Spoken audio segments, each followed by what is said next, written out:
hollow man, leading others to die. For a silent god. Is that what I've become? Have the years whittled away my nerve? I was convinced that seeing her might make things easier. That her absence cuts deeper than her presence. But they are equally sharp. Safiyah. She wants me to speak her name. To confide my feelings in you. What good does it do? Go and see Eris. I'll tell her you're coming. She'll know what to say.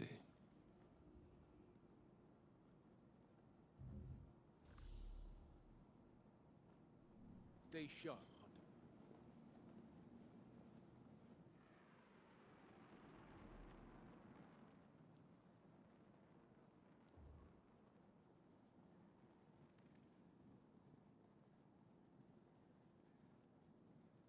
Let's get to work.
Zavala will not speak to you of his regrets. But I will not let him bear them alone. Here, listen closely. Whispers and confessions as I have heard them. He would tell it differently. But memory clings so loosely to the truth. I will share what I know.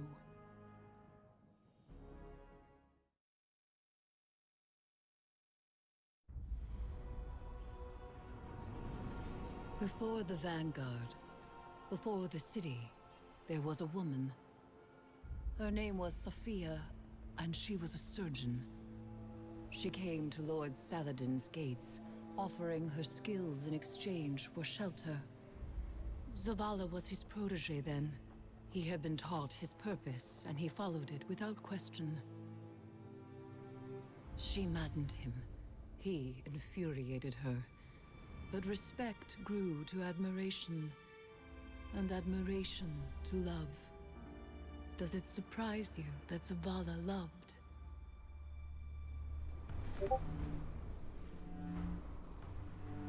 She was meticulous and gentle, strong-willed, stubborn, fearless.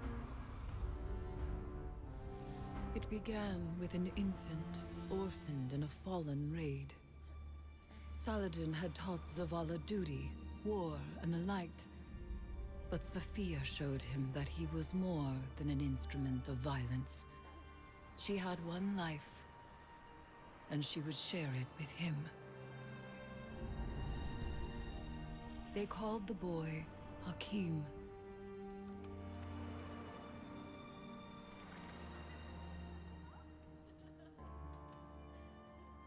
And he called Zavala father.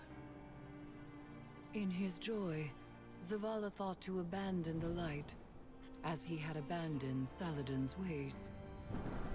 That joy ended as it began, with their son. When Hakim followed his father into battle, Zavala could not protect him, and Safiyah could not save him. Hakim died in his mother's arms. Zavala wanted her forgiveness, But she knew there was nothing to forgive. And that giving up the light would be no absolution for him. They returned to the lives they once led.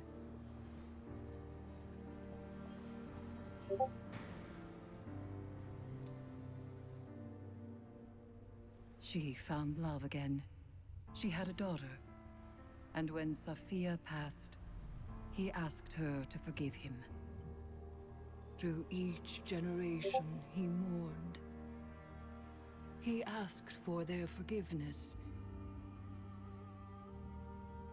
And still, he has not found it.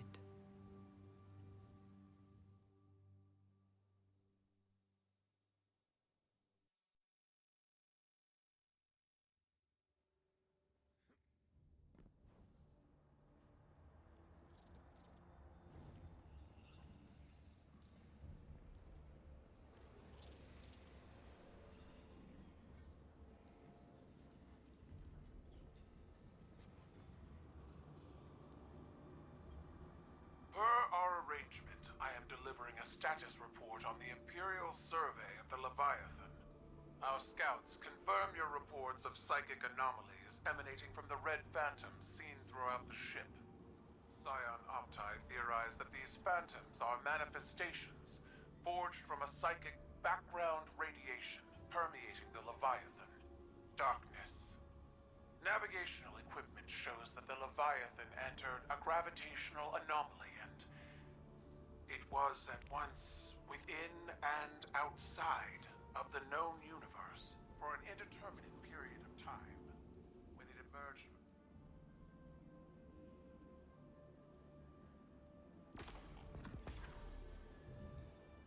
We begin again, with fresh eyes and open hearts. I believe the Commander has found the strength he needs. So too must we marshal ourselves for the task ahead, for there is more at stake here. As time progresses, Callus's hold on the lunar pyramid grows in strength.